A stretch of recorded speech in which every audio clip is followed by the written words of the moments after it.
आप सभी का एग्ज़ाम नगरी के यूट्यूब स्टडी प्लेटफॉर्म में स्वागत है। आप सभी के लिए फिर रोज़ की तरह बहुत ही यूनिक और इम्पोर्टेंट सीरीज़ लेकर आया हूँ, जिस सीरीज़ का नाम है छपने वाली सीरीज़ या सिलेक्शन दिलाने वाली सीरीज़। अगर आप इस चैनल पे नए हैं तो चैनल सब्सक्राइब कर लें, लाइक कर दें और सब्सक्राइब ज़रूर करें। सब्सक्राइब करने से ही आपको जो भी नई वीडियो क्लासेस या शिक्षक भर्ती से संबंधित या कोई नौकरी से संबंधित वीडियो होती है, नोटिफिकेशन होता है, वो सबसे पहले आपके पास आता है। तो सब्सक्राइब करने के बाद बेल आइकन दबा दें, फिर लाइक कर दें, फिर शेयर कर दें। चलिए शुरुआत करते हैं। आज थोड़ा सा बगल में काम चल रहा है, उसी की आवाज़ आ रही है, तो आप मेरी आवाज़ के साथ साथ उसको भी देखते जाएं जो लिखा हुआ है। चलिए पहला क्वेश्चन स्टार्ट करते हैं। सूरदास का काव्य किस भाषा में है? तो मैंने आपको इससे पहले अपनी क्लास जो पढ़ाई थी, हिंदी का साहित्य का काल विभाजन और हिंदी साहित्य का इतिहास, और उसमें आदिकाल, भक्तिकाल और रीतकाल तक मैंने पढ़ाया और उनके मॉक टेस्ट कराए। उसी से ये भी रिलेटेड है। जो ऐसे क्वेश्चन है जो एग्ज़ाम में बार बार रिपीट होते हैं, आपके लिए बहुत ही निर्णायक साबित होंगे। तो क्लास को पूरी देखें और नहीं पेन कागज़ लेके बैठ जाएं। आपको एक एक क्वेश्चन नोट करें, नहीं PDF आज एग्ज़ाम नगरी या UP यूपी टेट वाले ग्रुप में डाल दिया जाएगा, ये TGT वाले ग्रुप में भी डाल दिया जाएगा PDF। तो चलते स्टार्ट करते हैं। अगर चैनल में नए हैं तो सभी सब्सक्राइब कर, लाइक करें, शेयर कर दें। रोज़ 3 बजे या 7 बजे क्लास होती है, ये आप नोट कर लें। सूरदास का काव्य किस भाषा में? तो भैया ब्रज भाषा में। हिंदी साहित्य सम्मेलन का सम्मेलन प्रयाग की स्थापना कब हुई थी? तो भैया 1910 में हुई थी। संविधान की 8वीं अनुसूची में उल्लेखित भारतीय भाषाओं की संख्या क्या है? तो 22 भाषाएं हैं। अनुच्छेद क्या है? अनुच्छेद है 343 से 351 तक। ठीक है, 343 ही पूछता है। चलिए, हिंदी की और अनुसूची कौन सी है? 8वीं अनुसूची है। भाग कौन सा है? तो भाग 17 है। तो भाग 17 में अनुसूची क्या है? 8वीं, और अनुच्छेद 343 से 351 तक। ठीक है। चलिए, हिंदी भाषा की विशिष्ट बोली ब्रज भाषा किस रूप में सबसे अधिक प्रसिद्ध है? भैया तो ब्रज भाषा काव्य भाषा का रूप प्रसिद्ध है।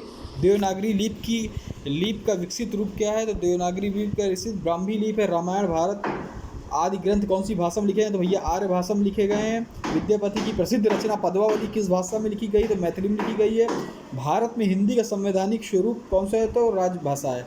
तो भैया ये जो क्वेश्चन मैं आप लोग करा रहा हूँ, ये एक तरह की छोटी मैराथन है, और जो भी रिलेटेड क्वेश्चन है वो बहुत ही इंपॉर्टेंट है, आपके लिए निर्णायक साबित होंगे। तो चैनल को लाइक करें, सब्सक्राइब करें, शेयर करें। जाटू किस बोली का उपनाम है? तो जाटू बांगुरू बोली का उपनाम है। सब क्वेश्चन आए हुए हैं। एक मनई के दुई बेटवा रहीन, यह अवतरण किस हिंदी किस बोली में? भैया तो भोजपुरी में है। और क्रिया विशेषण किसे कहते हैं? तो जिन शब्दों से क्रिया विशेषता ज्ञान होता है उन्हें क्रिया विशेषण कहते हैं। जैसे यहाँ, वहाँ, अब तक आदि। यहाँ क्या कर रहे हो, वहाँ जा रहे हो। अव्यय किसे कहते हैं? जिन शब्दों में लिंग, वचन, पुरुष, कारक आदि के कारण कोई परिवर्तन नहीं होता उन्हें अव्यय कहते हैं। अव्यय समानता कितने भेद होते हैं? अव्यय के समानता 4 भेद होते हैं, जिनमें क्रिया विशेषण, संबंध बोधक, समुच्चय बोधक, विस्मय बोधक। 4 हो गए। हिंदी वाचन कितने प्रकार के होते हैं? हिंदी वाचन 2 प्रकार के होते हैं। एक वचन। हिंदी वचन कितने प्रकार के? 2 प्रकार के होते हैं। एक वचन, बहुवचन। वर्ण किसे कहते हैं? भैया तो वह ध्वनि जिसका विभाजन नहीं हो सकता उसे वर्ण कहते हैं। जैसे मा, पा, रा, या, का आदि। वर्णमाला किसे कहते हैं? वर्णों के क्रमबद्ध समूह को वर्णमाला कहते हैं। बहुत ही इंपॉर्टेंट क्लास है आपके लिए। एक छोटी छोटी क्लास ही आपके लिए एक निर्णायक साबित होती हैं, और रोज़ होती है। प्रैक्टिस संख्या आप जानते हैं कौन चल रही है? प्रैक्टिस संख्या 31 है। इसमें प्रैक्टिस संख्या गलत पड़ गई है। 31, इससे पहले 30 हो चुकी हैं और 4 क्लासेस हो चुकी हैं। अगर आप ये सब नहीं कर पाए हैं तो चैनल को सब्सक्राइब करने के बाद पुरानी क्लासेस देख लें। शब्द किसे कहते हैं? 2 या 2 से अधिक वर्णों के मेल जिनका कोई निश्चित अर्थ निकलता हो उन्हें शब्द कहते हैं। वाक्य किसे कहते हैं? 2 या 2 अधिक। ये क्वेश्चन पूछता है, एक TGT बहुत बार पूछ चुका है यार। कोई भी एग्जाम हो, या मैंने कहता हूँ ना, BA हो या NVS हो या TGT हो, PGT, हिंदी से रिलेटेड कोई भी एग्जाम हो, आपके लिए रामबाण है भैया। RO हो या RO हो, पूछता है शब्द किसी के 2 या 2 अधिक वर्णों के मेल जिनका कोई निश्चित अर्थ निकलता, उन्हें शब्द कहते हैं। अर्थ निकलना चाहिए। वाक्य किसे कहते हैं? दो या दो अधिक शब्दों के सार्थक समूह को वाक्य कहते हैं। कहता है वो सार्थक समूह निरर्थक समूह दे दे, अब पूछ ले तो सार्थक समूह आपका सही हो जाएगा। मूल स्वरों की संख्या कितनी होती है? मूल स्वरों की संख्या कभी एग्जाम में बहुत पूछता है, 11 होती है। मूल व्यंजनों की संख्या कितनी होती है? तो 33 होती है। और अंतस्थ कितने होते हैं? 11 अलावा 4 होते हैं। उस व्यंजन सा सा सा हा 4 होते हैं। छा ध्वनि किसके अंतर्गत आती? छा, त्रक, ज्ञा, ये सभी संयुक्त वर्ण के अंदर। त्रा किन वर्णों से बना है? तो त्रा भैया आपका ता और रा, और ता में हलंत लगा हुआ है। टा का उच्चारण स्थान क्या है? मूर्धा। इसका एक ट्रिक होती है, वो मैं की वीडियो बता दूंगा, बहुत अच्छी समझ से पहचान लेंगे। फा का उच्चारण दंतोष्ठ है। स्थूल का विलोम क्या होता है? कमेंट करिए। सूक्ष्म होता है। शीर्ष का विलोम सब तल होता है। शोषक का विलोम क्या होता है?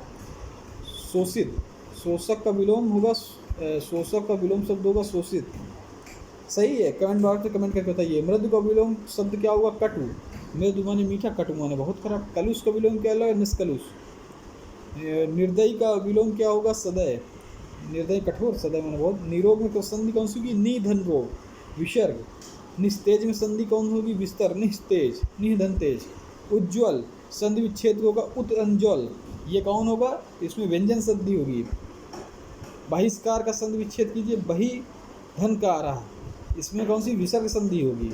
चयन अयादि होगी। चयन चेधन अन, चेधन अन। अन्वय में कौन सी संधि होगी? गुण होगी। सच्चिदानंद का संधि विच्छेद करिए तो सच्चिदानंद सत्य धन चित धन आनंद, भैया व्यंजन संधि होगी। उन्नति का संधि विच्छेद क्या होगा? तो उत धन नति, उन्नति। इसमें कौन सी संधि होगी? व्यंजन होगी या स्वर होगी? कमेंट बॉक्स में कमेंट करिए। निर्धन में कौन शब्द होगी? निर्धन में विसर्ग होगी, निधन।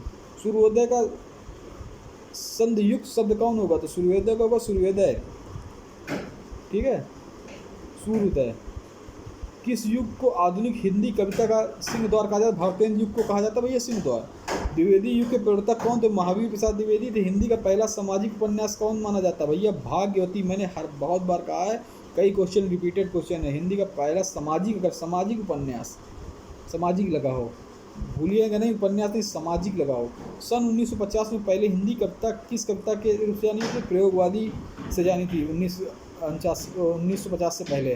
ब्रज भाषा का सर्वोत्तम कवि कौन? सूरदास है, ठीक है। आदिकाल के बाद और सूरदास हमारे किसमें है? सगुण भक्ति धारा में है। और किसके उपासक है? कृष्ण भक्ति के। आदिकाल के बाद हिंदी में किस साहित्य का उदय हुआ था? तो आदिकाल के बाद भक्ति साहित्य का हो। भक्ति साहित्य के बाद रीत साहित्य, ठीक है। निर्गुण भक्ति काव्य के प्रमुख कवि कौन है? कबीर दास। और निर्गुण के सूफी काव्य के कौन है? जायसी जी। किस काल को स्वर्ण काल कहा जाता है? भक्ति काल को, याद रखिएगा। हिंदी का आदि कवि स्वयंभू माना गया है, बहुत बार पूछा। हिंदी आधुनिक काल का समय कब से कब माना जाता है? आधुनिक काल का समय 1900 से अब तक माना जाता है। रीतिकाल का समय 1700 से 1900 तक माना जाता है। जयशंकर प्रसाद की सर्वश्रेष्ठ रचना कौन सी? कमायनी। इनको इसके लिए पुरस्कार मिला हुआ है। बिहारी ने क्या लिखे भाई? बिहारी ने दोहे लिखे हैं। कबीर किसके शिष्य थे? कबीर रामानंद के शिष्य थे। और कबीर किसके गुरु थे? कमेंट करिए। कल मैंने 29वां प्रैक्टिस सेट कराया, परसों मैंने उस पर आपको कबीर किसके गुरु थे मैंने बताया था। और किसके कबीर के गुरु कौन थे? रामानंद। और कबीर की शिष्या कौन थी ये मैंने बताया था। पद्मावत महाकाव्य कौन सी भाषा में लिखा है? भैया पद्मावत अवधी भाषा में लिखा है। किसने लिखा है? मलिक मोहम्मद जायसी ने लिखा है। चंपू किसे कहते हैं? चंपू गद्य और पद्य की भाषा है। भैया एक क्वेश्चन आपके लिए हमेशा होमवर्क देता हूँ, ये हमेशा SW क्वेश्चन है, ये आपके लिए होमवर्क। इसको आप YouTube के कमेंट बॉक्स में लिखिए। अनंत जो है, अनंत सब में कौन सा समाज है? कमेंट करके बताएं। चैनल पे नए हैं तो चैनल को जल्दी सब्सक्राइब करके बेल आइकन दबा दे। सब्सक्राइब करेंगे और बेल आइकन दबाएंगे तभी जो भी क्लास होती है टाइम टू टाइम, जो क्लास होती है 3 बजे 7 बजे, अगर 3 बजे पढ़ जाती है क्लास तो फिर 7 बजे अगर कोई इंपॉर्टेंट हुई तो पढ़ती है, नहीं तो 3-7 में ज़रूर होती है। तो आप इस चैनल रोज़ डेली होती है, चैनल को सब्सक्राइब करें, लाइक करें, शेयर करें। धन्यवाद। कमेंट जरूर करें जो मैंने